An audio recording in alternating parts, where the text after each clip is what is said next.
حضرت علی رضی اللہ تعالیٰ عنہ بھی بہت فقیر آدمی تھے، بہت ہی فقیر تھے، پوری زندگی انہوں نے زکوٰۃ ادا نہیں کی، اس لیے کہ زکوٰۃ فرض ہوئی نہیں تو ادا کیسے کرنی تھی۔ نہ اپنا گھر رہنے کے لیے تھا، نہ پیسے تھے۔ جب فاطمہ الزہرا رضی اللہ تعالیٰ عنہ کا نکاح ہوا تو نبی علیہ السلام نے فرمایا کہ علی تمہارے پاس مہر کے لیے کچھ پیسے ہیں؟ اے اللہ کے بھی میرے پاس تو کچھ پیسے نہیں۔ فرمایا کہ تمہارے پاس ایک زرہ تو تھی، زرہ کہتے ہیں شیلڈ کو، تلوار کی لڑائی ہو تو بندہ اس کے ساتھ بچتا ہے اس سے، کہ جی اللہ کے نبی صلی اللہ علیہ وسلم میرے پاس ایک زرہ تو ہے، فرمایا جاؤ بازار میں اسے بیچو اور مہر کے پیسوں کا انتظام کرو، ضروری ہے۔ تو حضرت علی رضی اللہ تعالیٰ نے اپنی شیلڈ بیچی اور مہر کے پیسوں کا انتظام کیا، اور رہنے کے لیے گھر نہیں تھا تو ایک انصاری صحابی نے ان کو ادھار پہ مکان دے دیا کہ جی میرے گھر۔ تو فاطمہ الزہرا رضی اللہ عنہ کی جو رخصتی ہوئی وہ ادھار کے مکان میں ہوئی۔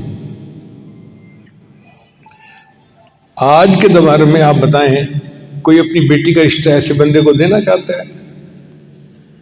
نہ اپنا مکان ہے، نہ اپنے پاس کوئی انکم ہے، اور مہر کی رقم کے لیے بھی اپنی چیز بیچ کے وہ پیسوں کا انتظام کر رہا ہے، ایسا فقیر آدمی۔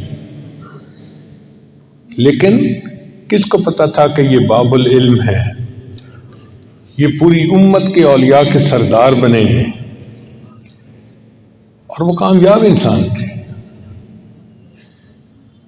آج ظاہر کی دنیا صرف مال و دولت کو کامیابی سمجھتی ہے۔ علامہ اقبال نے لکھا، خرد کو خیرہ کرتی ہے چمک تہذیب حاضر کی۔ خرد کا مطلب عقل۔ خرد کو خیرہ کرتی ہے چمک تہذیب حاضر کی، یہ سن آئی مگر جھوٹے نگوں کی ریزہ کاری ہے۔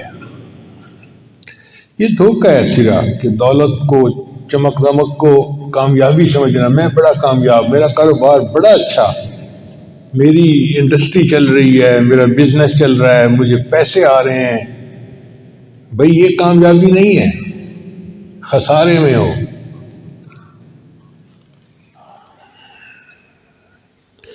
قیامت کے دن کامیابی کا معیار مختلف ہوگا۔